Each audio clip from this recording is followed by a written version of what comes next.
आज हम inverse Laplace transform के कुछ एग्जांपल्स पढ़ेंगे। The find the inverse Laplace transform of first है p upon P square plus A square का होल स्क्वायर, एंड सेकंड है log of P square plus A square upon P square plus B square, और third है A square upon P into P plus A का whole square, fourth है 1 upon P into log of P plus 2 upon P plus 1। तो सबसे पहले अपन इसका जो first part है उसको सोल्व करेंगे। तो फर्स्ट पार्ट, क्योंकि हम जानते हैं D upon D P of 1 upon P square plus A square this is equal to, इसका अवकलन करें तो ये माइनस में आएगा, ऊपर जाएगा 2p इसका हो जाएगा, इसका होल स्क्वायर हो जाएगा, नीचे आ गया। तो इसका अवकलन यानी डिफ्रेंशिएशन होता है minus twice P upon P square plus A square का whole square. Therefore L inverse of 1 upon P square plus A square, L inverse of 1 upon P square plus A square, इसका L inverse कितना होगा कि 1 upon A into sine of A X, 1 upon A into sine of A X. ये हम जानते हैं, ये हमने कहाँ से लिखा, ये हम जानते हैं कि इसका लाप्लास इनवर्स जो है,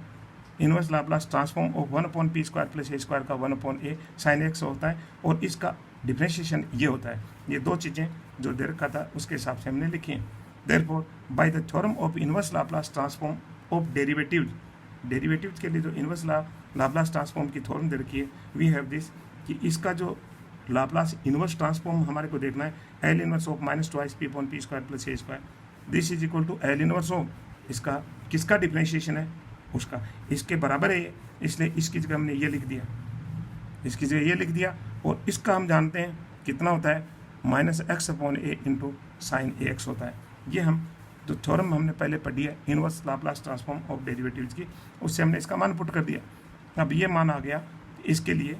और इसका हम माइनस तो बाहर निकाल लें, यदि कॉन्स्टेंट है इसको कॉमन कर दें अपन बाहर निकाल लें, तो इसका हम इधर डिवाइड कर देंगे तो माइनस माइनस कैंसिल हो जाएगा, 2 से डिवाइड हो जाएगा। Therefore x upon twice into sine of A X, ये इसका जो टर्म दे रखी थी उसका लाप्लास ट्रांसफॉर्म। इस प्रकार से फर्स्ट पार्ट पूरा हो गया। Second part, log of P square plus A square upon P square plus B square का हमें इनवर्स लाप्लास ट्रांसफॉर्म याद करना है। तो सबसे पहले पी का फंक्शन है, इसको हमने कैपिटल एफ पी मान लिया, this is equal to log of P square plus A square upon P square plus B square. log का हमने फॉर्मूला यूज किया, log ए अपॉन बी बराबर था log A minus log of V, तो log of P square plus A square minus log of P square plus B square. इसका हमने differentiation किया, then F dash P is equal to twice P, इसका differentiation करेंगे 1 upon P square plus A square, और इसका P square plus A square का आ गया 2p। इसी प्रकार इसका क्या, तो minus 2p upon B square plus B square, minus का निशान बीच में पहले से दे रखा है, तो एफ डैश पी का मान आ गया। परंतु जो लाप्लास ट्रांसफॉर्म हमने इनवर्स लाप्लास ट्रांसफॉर्म की जो डेरिवेटिव की थ्योरम पढ़ी है उससे देखिए L inverse of F dash P this is equal to होगा एल इनवर्स ऑफ दिस, जैसे यहाँ वाली ले लें और फिर इसको लेंगे तो minus L inverse of this. तो ये पूरी जो एफ डैश पी का हमने देखा लाप्लास ट्रांसफॉर्म ये होगा, और ये हमने पढ़ रखा इनवर्स से, तो इसका मान कितना होगा twice cos of A X, और इसका मान होगा twice cos of B X. Therefore but we know, लेकिन हम जानते हैं कि एफ डैश पी का लाप्लास ट्रांसफॉर्म होता है -1 की पावर, ये डिफरेंशिएशन की जो थ्योरम उससे -1 की पावर ए और एक्स की power 1 into L inverse of F P. Therefore minus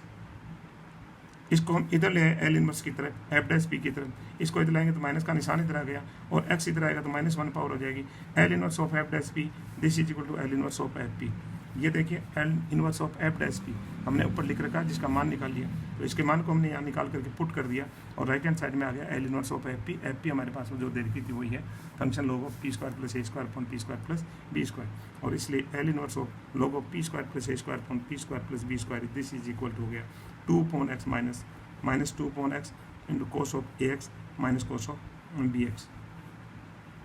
minus हो।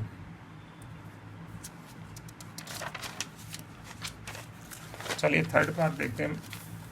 थर्ड पार्ट में एल इनवर्स निकालना हमारे को A square upon P into P plus A का whole square. Since L inverse of A square upon P plus A का whole square, इसका L inverse देखते हैं हम कितना होता है, this is equal to minus A square बाहर चला गया, और इसको हमने लिख दिया L inverse of D upon D P of 1 upon P plus A. देखिए इसका अपन अवकलन करेंगे तो माइनस में आएगा ये, और माइनस आएगा इसलिए माइनस एक बाहर पहले लगा दिया अपन ने, तो इसका एल इनवर्स और इसका एल इनवर्स दोनों कैसे हो गए बराबर। अब इसका मान पुट करते हैं तो डी अपॉन डी पी है, इसका मान -1 और x की पावर 1 से गुणा कर दो, और ये जो फंक्शन खुद है जिसका डिफरेंशिएशन है वो उसका लाप्लास इन्वर्स ट्रांसफॉर्म के बराबर होगा। ये इन्वर्स लाप्लास ट्रांसफॉर्म की डेरिवेटिव की थ्योरम है। तो माइनस माइनस प्लस हो गया, a² आ गया, x की पावर 1 है ये आ गया, और इसका हम जानते हैं 1/p+a का लाप्लास ट्रांसफॉर्म होता है e⁻−ax, एंड देयरफॉर अब इसको therefore L inverse of a² upon अब p इंटू p+a का होल स्क्वायर, इसका हमारे को निकालना है। तो इसका निकालने के लिए 1/p से मल्टीप्लाई है, और इस फंक्शन का हम निकाल चुके हैं, तो इसके रूप में हमारे को ये आएगा a² इंटीग्रेशन की जो थ्योरम है Laplace transform inverse Laplace transform की, उससे a² कॉन्स्टेंट बाहर है, लेकिन 1/p से यदि मल्टीप्लाई होकर के इसका मान जो ऊपर दे रखा ये है, तो इसमें u into e⁻−au into D you, जिसकी लिमिट होगी इंटीग्रेशन की 0 to x, ये इंटीग्रल की जो एल इनवर्स की या लाप्लास इनवर्स ट्रांसफॉर्म की इंटीग्रल्स की जो थ्योरम है उससे हमने इसका मान पुट कर दिया। और अब इस इंटीग्रेशन को सोल्व करने के लिए बाई पार्ट से हम इसको सोल्व करेंगे। ये फर्स्ट फंक्शन है, ये second function, first function you रह गई, सेकंड का इंटीग्रेशन हो गया, माइनस फर्स्ट का डिफरेंशिएशन है, और इसके इंटीग्रेशन का दोबारा इंटीग्रेशन हो गया। तो यहाँ पर ये मान आ गया, और लिमिट वो की वही है जो 0 से x दे रखी थी। वैल्यू पुट कर देते हैं लिमिट की, तो x की जगह u आ गया, u की जगह सॉरी x आ गया, और e⁻−ax अपॉन -a था जो इससे कैंसिल होकर के -a बच गया।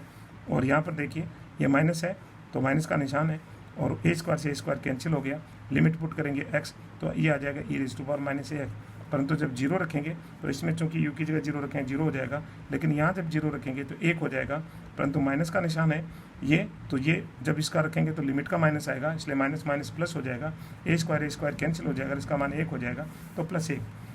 This is equal to 1, minus इन दोनों के अंदर e⁻−x कॉमन ले लिया, तो 1 + ax बच गया। कन्वोल्यूजन ऑफ टू फंक्शंस, द कन्वोल्यूजन जो कहलाएगा वो f और कंपोजिट g, f और g यदि दो फंक्शन है तो उसका composite function f composite g जो है ये कन्वोल्यूजन कहलाता है of two functions f and g is defined. अब ये कन्वोल्यूजन किस तरह से कहलाएगा उसकी, ये तो कंपोजिट है f composite g, composite function जो कहलाता है। अब इसका कन्वोल्यूजन जो कहलाएगा वो कहलाएगा f composite g, this is equal to integration 0 to x fu into g of x - u du, जिसको हम कह सकते हैं चाहे f के अंदर लो x - u और g के लिए u ले लो, और चाहे f u और g of x - u into D you, दोनों मान कैसे होंगे बराबर। ये किससे आएंगे, यदि हम लिमिट यहाँ पर पुट कर दें x - u equal to T, तो यहाँ gt हो जाएगा और यहाँ t - हो जाएगा, जो भी है x - u की जगह t - u हो जाएगा, लिमिट वही आ जाती है। द कन्वोल्यूशन थ्योरम, तो कन्वोल्यूशन थ्योरम पढ़ेंगे। थ्योरम क्या है,